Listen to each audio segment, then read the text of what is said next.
I'm happy this happened, and I think we needed an ass beating in our life. I think everyone needs an ass beating in their life. I think I'm happy it happened now. I'm happy it happened just before the season started. I'm happy that we got cooked just before the season started because I think in life you need an ass beating. In life you need your parents just to fight you, fam. Then they slap you through remote controls towards you, belts, everything, fam. Some moves, everything.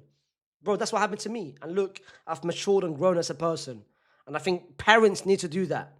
And I think I'm happy Paris Saint-Germain did it to us. Because now we're going to grow from this. We're going to be better from this. We're going to approach next season with a complete different mindset, with a complete different vision. It's good to get an ass beating because in life, you learn from these ass beatings. Right now, we know what we need to do next season and what's right and what's wrong. After watching this game, I know what's right and what's wrong. And I'll tell you exactly what's right with this game and what's wrong with this game. And there's so many wrongs with this game. There is so many wrongs. I can start with 1, I can start with 2, I can start with 3, brother, I've got a full list of wrongs with this team. But that's also a couple rights. Players that came off the pitch and actually did very well. Certain person coming off the pitch and I'm looking at him, I'm like, brother, you can be the teammate next to Dean.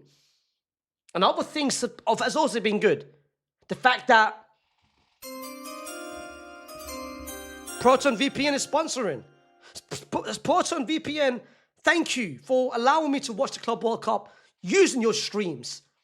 And I think everyone should be doing the same thing by scanning the barcode right now on the screen. Click the link in the description and you can be happy as well. Paris Saint-Germain, you saw what they did. They used every single player has been using Proton. And look at them. Look at how they're playing. If you want to use Proton, you'll be good as well. But trust me, forget about good. There's so many bads about this team. And it starts... I feel sorry for Xabi Alonso because Xabi Alonso came into this game and he had a game plan. He had a clear identity in what he wants to do. He told the players before the game, this is how I want to play. His game plan got disrupted straight before the game. Trent went down with an injury, and it was bad. It killed his whole game plan because you guys don't understand the impact that both Trent and Dean Huijsen has towards this team.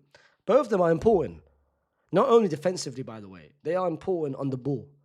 Dean Huijsen is a cheat code on the ball because what he provides, carrying the ball forward and his vision and his passing ability. Trent Alexander-Arnold is an absolute cheat code on the pitch when it comes to his ball playing, when it comes to chance creation.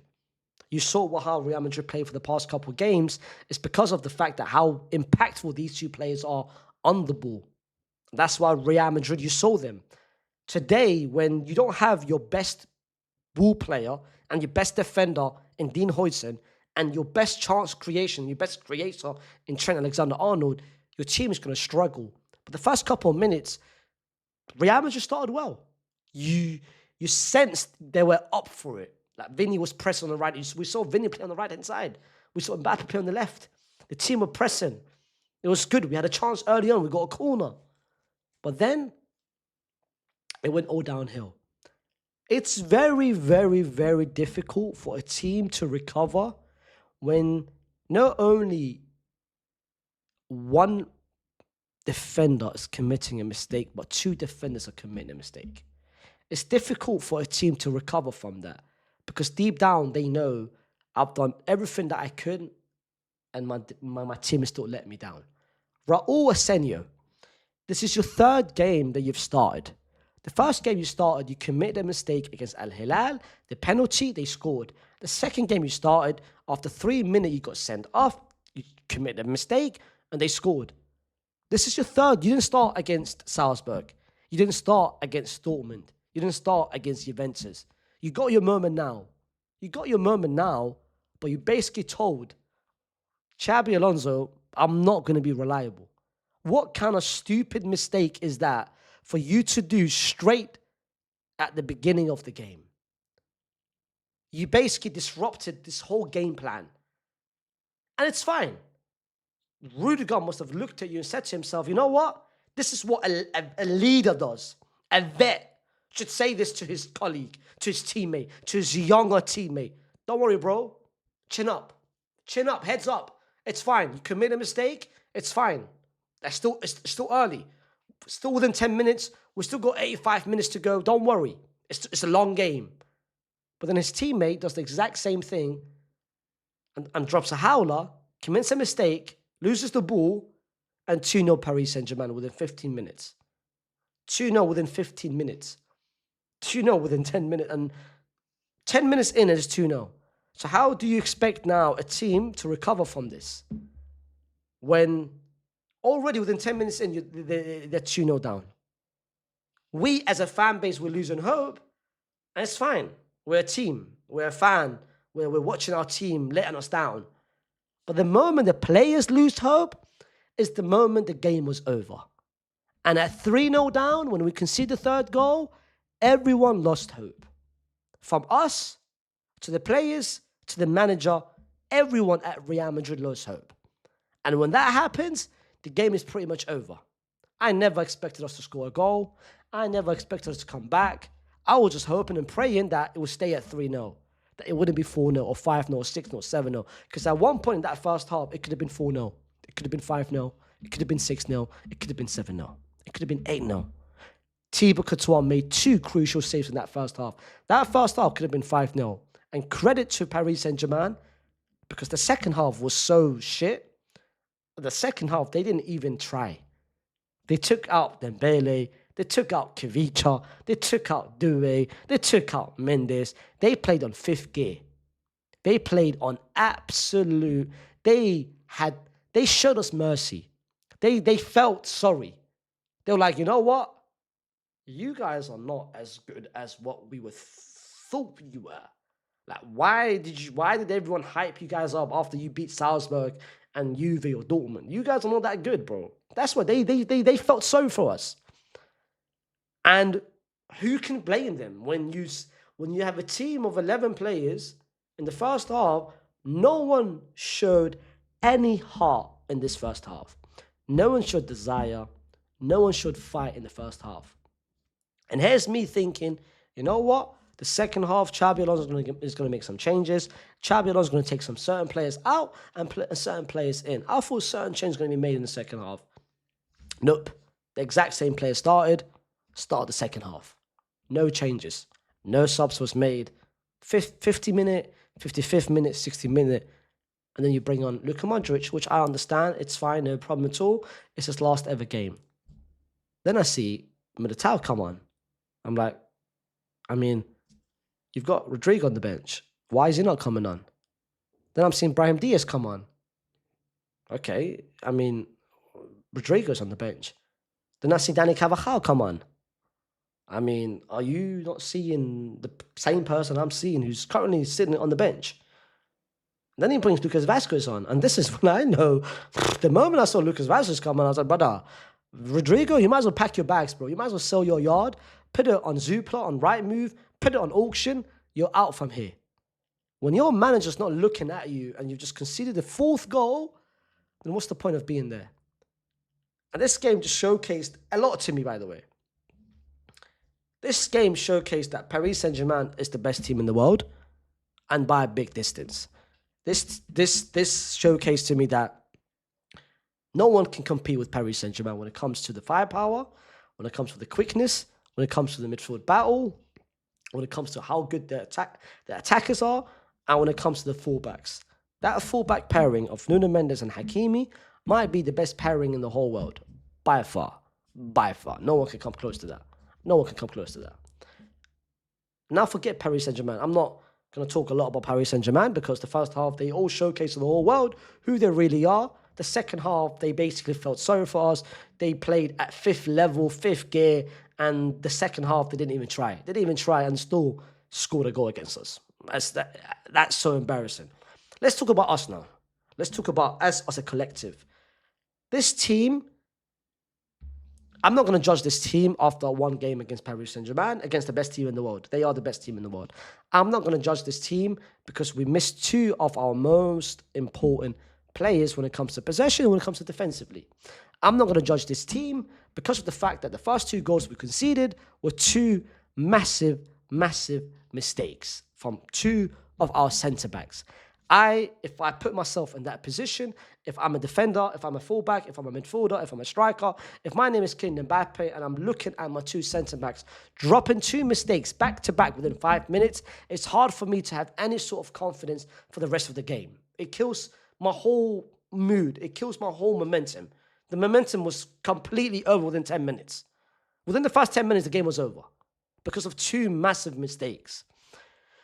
This has got nothing to do. I'm not even going to put on Xabi Alonso. One thing I will put on Xabi Alonso is his decision making in the second half. I don't understand the reasoning for not bringing Rodrigo on. Yes, Rodrigo made the mistake of tweeting mid-game, last game, and that's fine. Rodrigo could have changed the game in the second half. I don't understand what personal agenda you have towards Rodrigo. I don't understand the vendetta you have towards him. I don't know if you don't like him, if you hate him. Rodrigo could have done way better than three of our main attackers right here. Because none of these two players showed anything in the first half or the second half. The only person that I'm looking at this team, by the way, I'm not going to give anyone a pass, except for one person, which I'll come to. No one deserves a pass from this team. Mbappe at least tried. Jude Bellingham, which I don't understand, he had a very poor first half. Second half, though, he was the only one trying to drag the team forward, trying to bring the team forward. He had one run that went past 3-4 players, shot got intercepted. And I felt from there, that could be the moment, the turning point for Jude to have a good game. And then 2 minutes later, you take him off. Makes no sense. Makes no sense. Makes absolute no sense that you take him off within just 2 minutes after that. Mbappe, again, had moments. Fede tried, showed heart. But everyone else, Thibaut, he's already saved us every single game. Everyone else, though, so bad. I'm not here to talk about, I don't care about individual performance anymore. I'm sick and tired of this team. I'm sick and tired of this game. I just want to move past it. It's been fun. The Club World Cup, we got 72 million after only playing 5 games. Hopefully we'll use that money to sign actual brain reinforcement. I'm just upset with certain things, and that's how I'm going to pretty much end this video with. I'm upset that Rodrigo never came on when he should have come on. I'm upset that now Rodrigo is going to leave Real Madrid when I feel like he still has a massive role to play for this team. I feel sorry for Rodrigo. We have let Rodrigo down. The fact that he, as a player, at his talent and level, stays on the bench, sits on the bench, and looks up and sees Brahim Diaz, Dani Carvajal, and Lucas freaking Vasquez come on and not himself, I wouldn't blame him if he tomorrow goes to Real Madrid and says to Florentino Perez, here is my transfer request, let me go. Because I would do this exact same if my manager's not looking at me or trusting me when he's losing 3-0. I'm not happy with the fact that not a single player showed heart. I don't care if two players ruined the whole game, but at least run, show fight, show hunger, show desire. No one showed anything.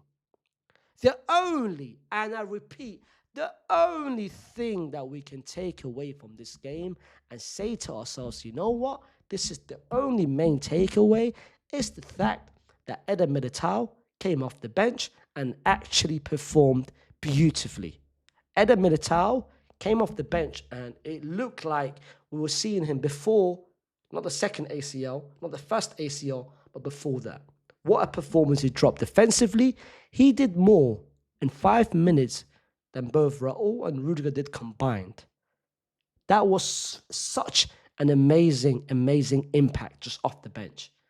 And I said it last month when I was talking about the different centre-back options after we signed Dean Huijsen. And I said it to myself, Real Madrid's best partnership is as simple as that. It's Dean Huijsen and Eder Militao if he stays healthy.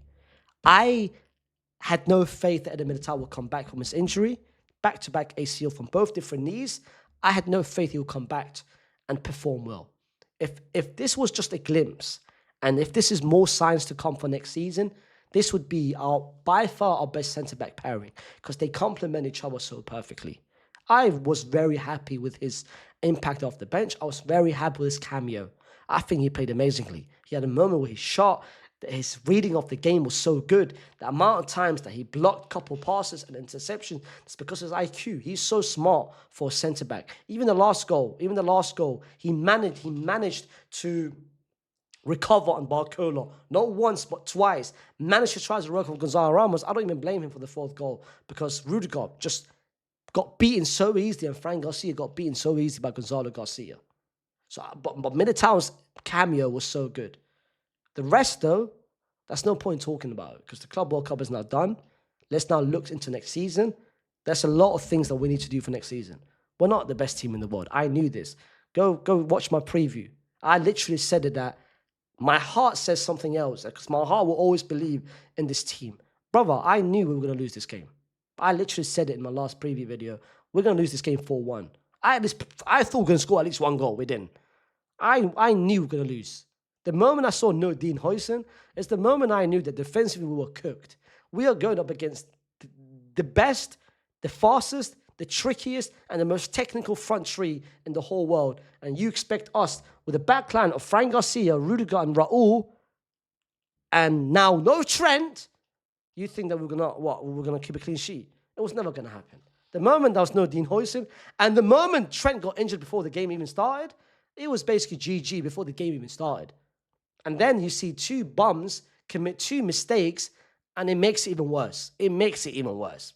It is what it is, bro. It is what it is. You know what?